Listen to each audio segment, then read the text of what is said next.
2026 টি-20 বিশ্বকাপে একই গ্রুপে দেখা যাবে ভারত ও পাকিস্তানকে। শ্রীলঙ্কার কলম্বোতে আগামী 15 ফেব্রুয়ারি ভারত ও পাকিস্তান মুখোমুখি হবে।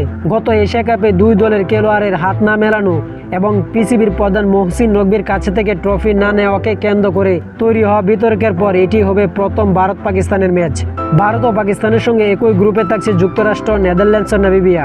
প্রতিবেদনে তারা আরও জানিয়েছেন, 7 ফেব্রুয়ারি মুম্বাইয়ে যুক্তরাষ্ট্রের বিপক্ষে প্রথম ম্যাচ খেলবে ভারত। এরপর 12 ফেব্রুয়ারি দিল্লিতে নামিবিয়া, 15 ফেব্রুয়ারি কলম্বোতে পাকিস্তানের বিপক্ষে ম্যাচ খেলবে ভারত, 18 ফেব্রুয়ারি আহমেদাবাদে নেদারল্যান্ডসের বিপক্ষে। গ্রুপ পর্ব প্রতিটি 3টি ম্যাচ অনুষ্ঠিত হবে। টুর্নামেন্টের আয়োজন করবে ভারত ও শ্রীলঙ্কা। 7 ফেব্রুয়ারি থেকে 8 মার্চ পর্যন্ত চলবে আসরটি। পাকিস্তান তাদের সব ম্যাচ খেলবে কলম্বো কিংবা ক্যান্ডিতে। আগের বিশ্বকাপের মতো এবারও 20 দল 4টি গ্রুপে ভাগ হবে। প্রতিটা গ্রুপ থেকে সেরা 2 দল যাবে সুপার 8-এ, যেখান থেকে 2 গ্রুপের সেরা 4 দল খেলবে সেমিফাইনালে, এরপর ফাইনাল। ভারত যদি সুপার 8-এ ওঠে তাদের ম্যাচগুলো হবে আহমেদাবাদে, চেন্নাই এবং কলকাতায়। সেমিফাইনালে রাখা হয়েছে মুম্বাইয়ে। পরিকল্পনা অনুযায়ী ফাইনালে বেনু আহমেদাবাদে, তবে পাকিস্তান ফাইনালে উঠলে বেনু সরিয়ে নেওয়া হতে পারে শ্রীলঙ্কায় কলম্বোতে।